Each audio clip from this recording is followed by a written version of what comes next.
con todo nuestro partido. Y lo tengo que decir así, porque si necesitamos ir a la representación de nuestro pueblo a través de una curul, necesitamos sumar. Aquí no podemos dividir, no podemos restar, hay que sumar. Y nuestro partido, a través de esta candidatura, ha abierto las puertas y ha dicho, todos aquellos que no siendo del partido pueden venir. Y por eso estamos trabajando en toda la provincia. La estructura política que tenemos como partido nos permite inclusive llegar a los sitios donde no puede estar el candidato. En lo particular estamos recorriendo todos los cantones. Hemos estado en San Lorenzo, hemos estado en Eloy Alfaro, hemos estado en Quinindé, hemos recorrido casi todos los cantones. Y en ese marco es que nosotros le decimos a nuestro pueblo que sigan creyendo en nuestra propuesta. Las propuestas que tenemos son propuestas que van en beneficio de nuestro pueblo. Tony, ¿cuál es el sentir en ese momento cuando llega usted a hacer la propuesta? Porque recordará usted de que simplemente hay un 2% de la aceptación actualmente en la Asamblea. Sí, mire, nosotros hemos dicho que el 98% de los ecuatorianos no creen en la actual Asamblea. Y el 60% de los asambleístas actuales tienen problemas con la justicia. Inclusive unos están presos. Ayer acabaron de sentenciar a uno ya como con 4 años y más de cárcel. Entonces ese 60% hay, podríamos decirlo así, hasta sinvergüenza, son algunos que están pidiendo reelección, quieren reelección, cuando reciben el rechazo de los ecuatorianos. Y nosotros hemos dicho, primero pongamos en una balanza qué han hecho nuestros actuales asambleístas. Porque una cosa es legislar y fiscalizar. Sí se puede hacer una gestión de ayudar a que no se vote a un grupo de trabajadores o de coadyuvar para de que un gremio u otro gremio consiga la audiencia con X y ministro o cualquier autoridad. Ese es apoyo adicional. Ese es un apoyo que nada tiene que ver con el papel al cual somos electos.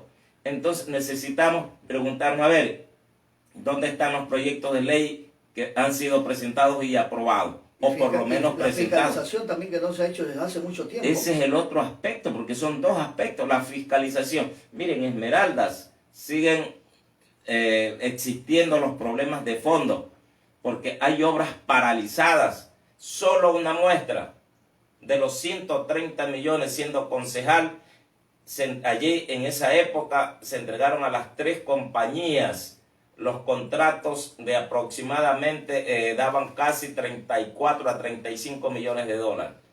Solo un nombre le doy, una tal empresa Coande.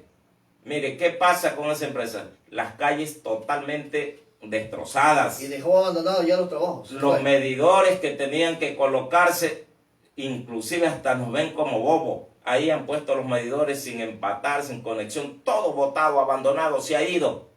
Y son hasta audaz queriendo inclusive enjuiciar al municipio. Entonces, a ver, ¿dónde hay un asambleísta? Ahí se debió fiscalizar. Que fiscalice, pues.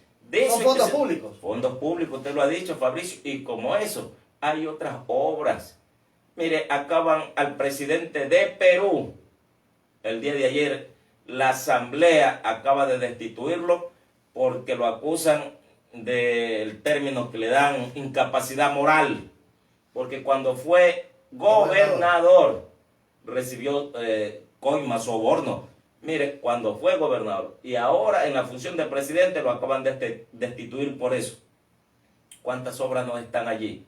E inclusive elefantes blancos están botados. Mire, el municipio de Esmeralda acaba de recuperar ahora donde va a funcionar, donde antes estaba el Banco del Pacífico. Ahí hubo una inversión del Estado.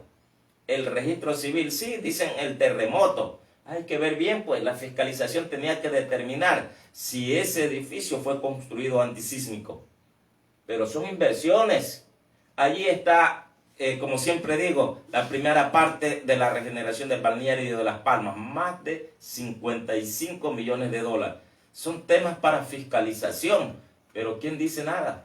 Absolutamente nada. En ese marco es que nosotros planteamos nuestra propuesta. Nosotros tenemos ejes como el de educación, tanto en la educación normal como en la educación superior. En la educación normal nosotros estamos planteando, mire, en el campo el analfabetismo sigue creciendo. ¿Y por qué sigue creciendo el analfabetismo? Porque han sido cerradas las escuelitas unidocentes y pluridocentes. Exacto.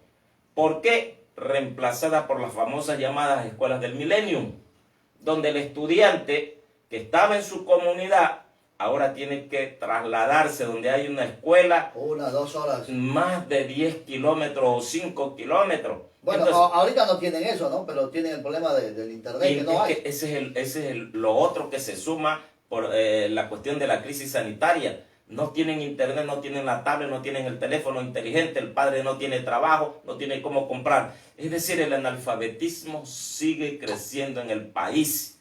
Y eso es en todas las provincias. Si quieren negarlo, no, eso no lo van a poder negar. Habrá que hacer una revisión entonces en el marco legal, jurídico, de lo que significa la ley de educación. Entonces, en el marco jurídico tiene que hacer. Lo que pasa es que durante los últimos tiempos en la Asamblea no ha habido un verdadero representante del magisterio. No este hay. sector muy descuidado, muy abandonado, 13 años. Y nosotros hemos dicho, quien habla será un representante de los maestros, como será representante de los trabajadores, de las Fuerzas Armadas y policías jubilados.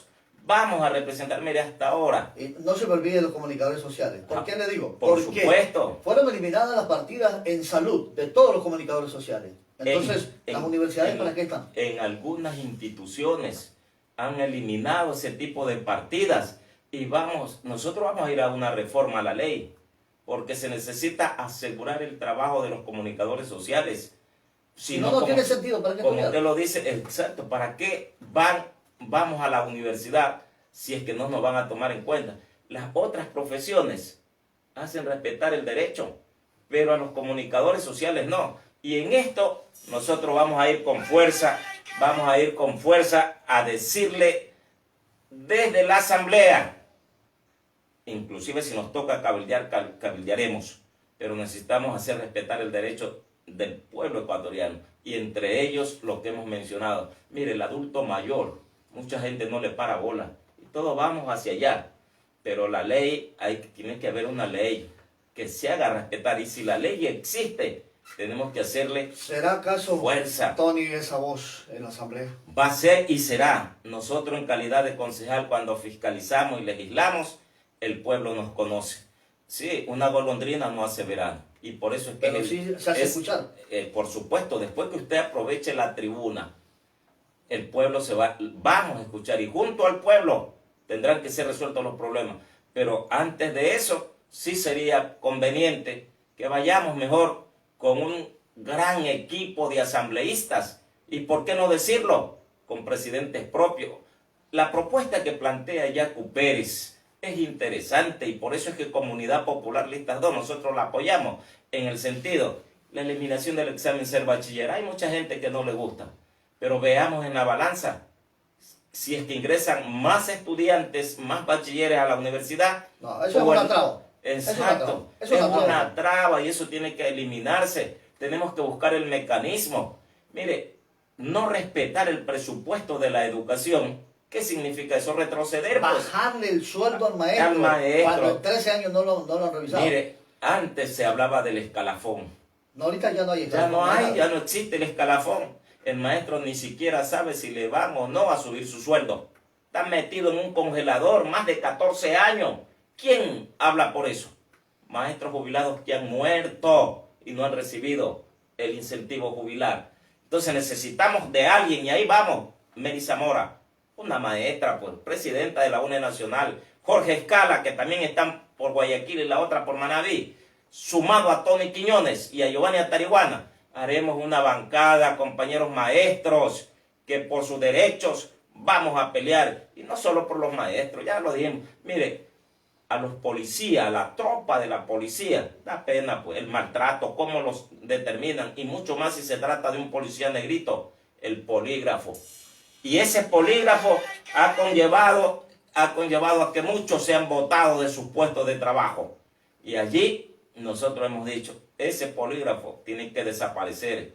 Esa es una amenaza, pues. Solo se hizo en Esmeralda, nada en más. Esmeralda, no en ningún otro lado. Y ahí yo conozco 2 policías, son mujeres que se lloran, porque según el polígrafo detectó que ellas estaban en bandas o tenían algo que ver con la justicia, cuando un expediente, una hoja limpia, y para reingresar, muchos obstáculos hasta ahora pueden reingresar. Entonces necesitamos desde la Asamblea trabajar también, velar por los intereses de estos policías y como de las Fuerzas Armadas. Tony, es decir, usted no va a hacer nada que no esté apartado de la ley. Legislar y fiscalizar, hay que hacerlo porque no se lo ha hecho. Y ese es el papel y lo vamos a hacer con fuerza.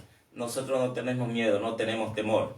E insisto, mire, pueden regalar lo que sea, pueden regalar lo que sea, aquellos aspirantes, pero si no tienen en mente qué es lo que van a hacer, no harán absolutamente nadie. Mire, yo tengo que decirlo con nombre y apellido. La señora Rina Campaín está por fenecer en el 2021 su periodo como asambleísta. Quiere ir a la reelección.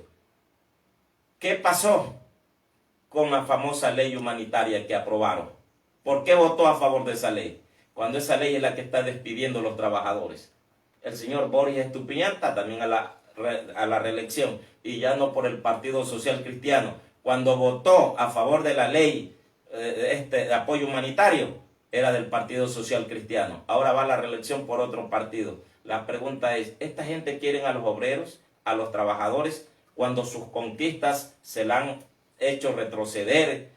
Están despidiendo a los trabajadores porque esa ley le da potestad al patrono. Ese tipo de asambleístas no queremos. Necesitamos asambleístas que vayan a defender los derechos de los trabajadores.